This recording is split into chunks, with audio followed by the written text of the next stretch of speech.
हम आकाश यादव रउआ सबे के बीच में एक गीत भेज रहल बानी, जौना गीत के बोल बा प्रभु बनौले एक मानव तनवा।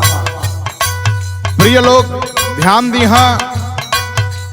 जे बाइबल के पढ़त ह मानत है यीशु मसीह के, अगर आप उत्पत्ति के पुस्तक ओकरा 1 अध्याय से लेकर 3 अध्याय तक पढ़िहन तो आपके मालूम पड़ी कि सृष्टि का रचना कैसे भइल और मानव जाति पाप में कैसे गिर गई। आई एकरा के सुनल जा। प्रभु बनवले एक मानव तनवा, प्रभु बनवले एक मानव तनवा, भारी पाप हो गईले या दनवा में, मानव तनवा या दनवा।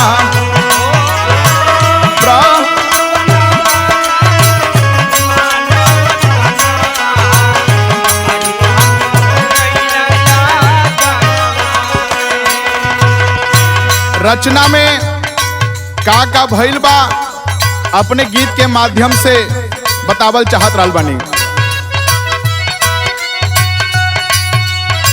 धरती आकाश के उहे बनावले,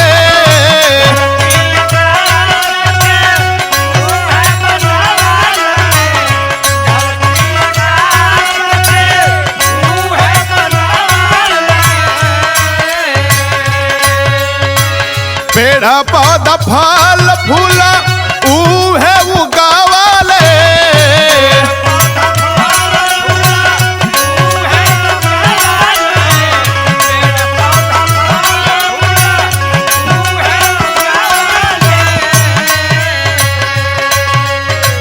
हरा भाई सागर जानवाय मितवा, हरा भाई सागर जानवाय मितवा, भारी पाप हो गईले यह तनवा में,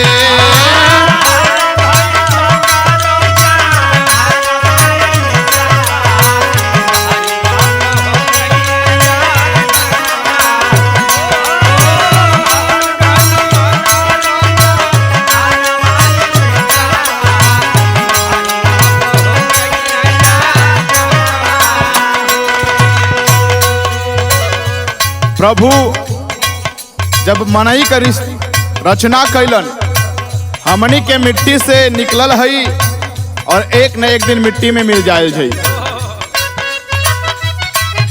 भइल का बात मटिया से राची राची आदम के बनावले,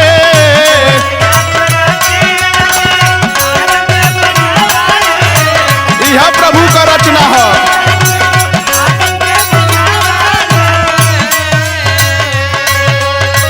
आदम के पासली से हवा के बनावले,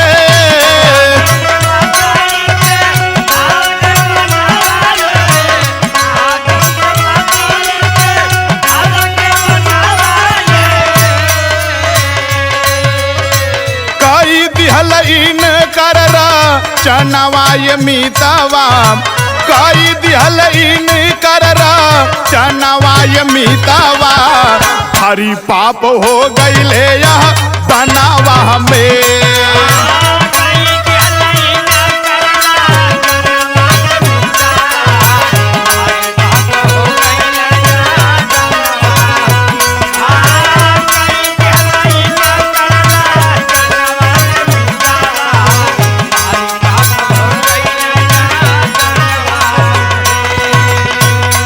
प्रभु जब आदम और हवा के निर्माण कर दिहलन, अदन के वाटिका में जौना के पूर्व के दिशा में बनौले हुवन ओमे रख दिहलन ताकि अदन की वाटिका का वो लोग रखवाली कर सके। प्रभु आज्ञा दिहलन सब कुछ खाना, लेकिन जो भले और बुरे ज्ञान का वृक्ष है न उसको छूना न उसको खाना।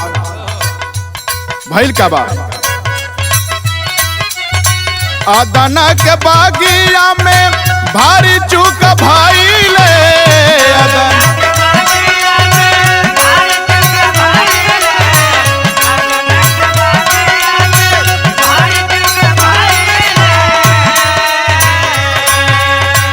भला बुरा ज्ञान का फल खाई गईले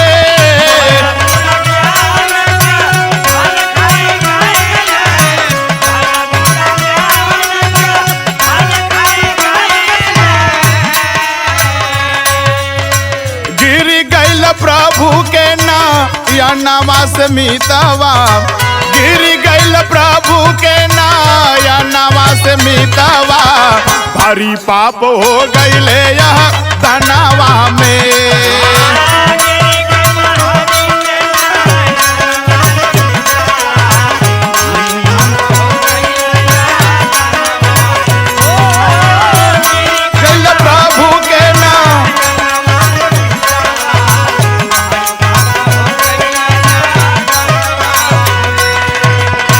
जब पाप भइल तो मानव जाति के ऊपर श्राप आइल।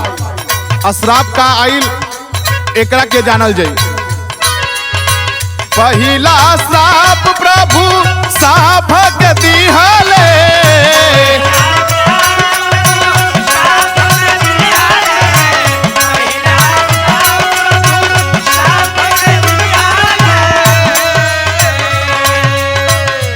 दूसरा श्राप नारी के मिलल कि तोहार प्रसव पीड़ा उ अति अधिक बढ़ जाई।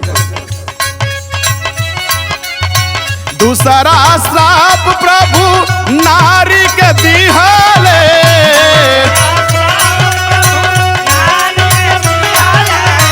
दूसरा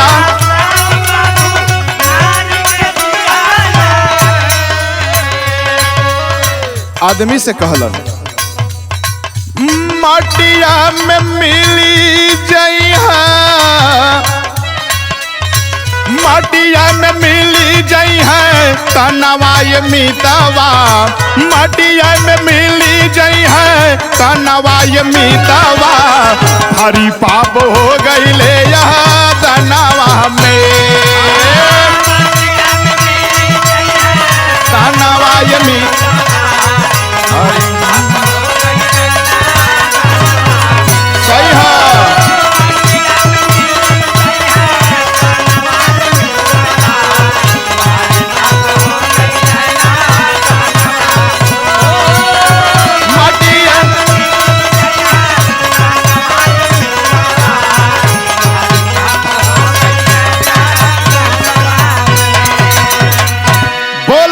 प्रभु यीशु मसीह की।